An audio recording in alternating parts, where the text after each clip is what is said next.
Hello students, let's start with the new chapter quadrilaterals.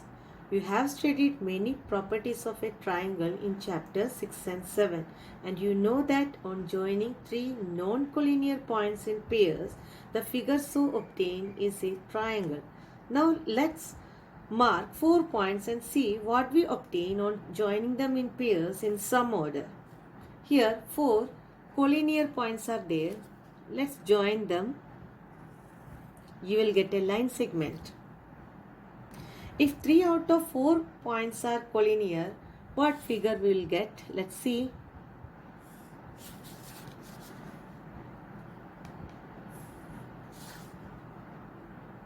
You will get a triangle. Now, if no 3 points out of 4 are collinear, then let's see what we will get. Let's join them.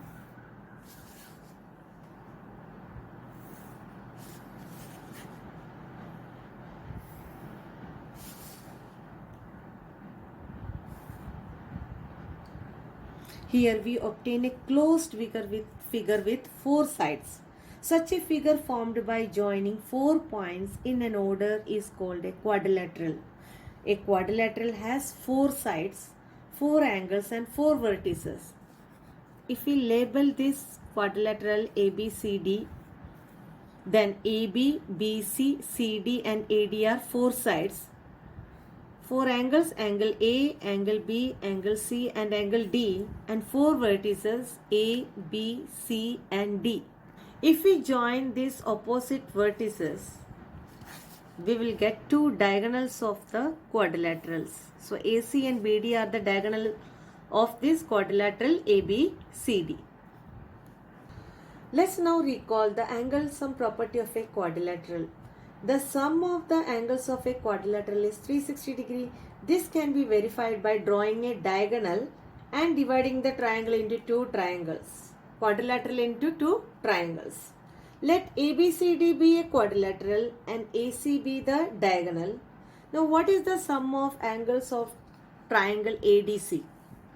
Now angle DAC plus angle ACD plus angle D, that is equal to 180 degree, means the sum of angles of a triangle is equal to 180 degree.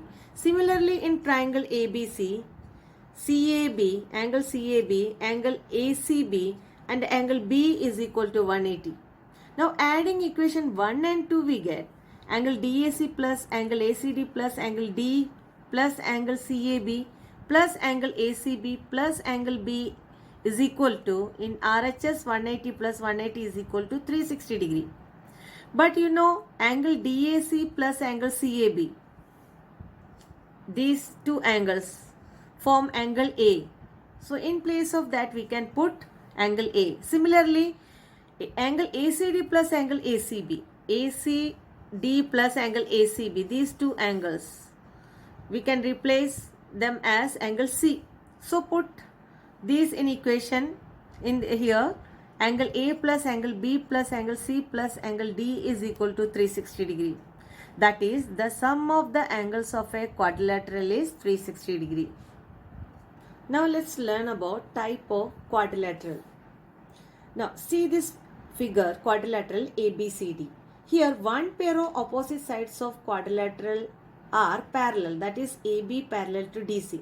So such quadrilateral is called trapezium.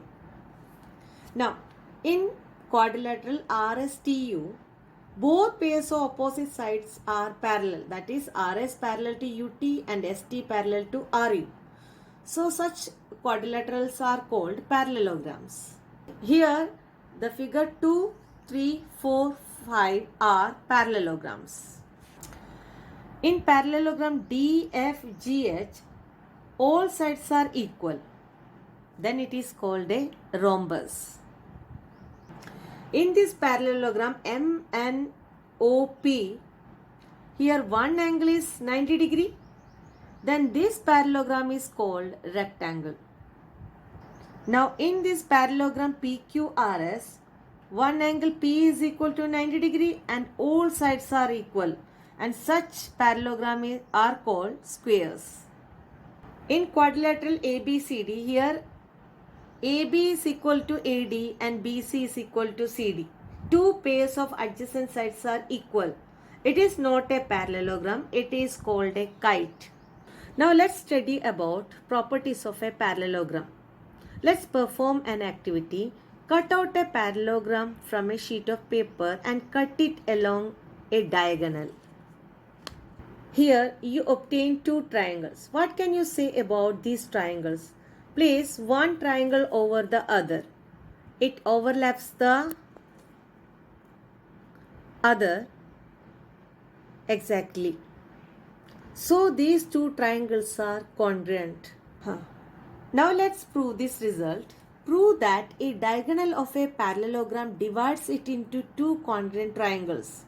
So you are given a parallelogram ABCD and a diagonal AC. Whenever you have to prove the theorem, you have to write given to prove then proof. What you have to prove? Triangle ABC congruent to triangle CDA. So in triangle ABC and triangle CDA, see, we can take angle 1 is equal to angle 2 since AD parallel to BC and AC is the transversal. We alternate, and these two lines are parallel. AD parallel to BC, then alternate angles are equal. So you can write angle 1 is equal to angle 2 alternate interior angles.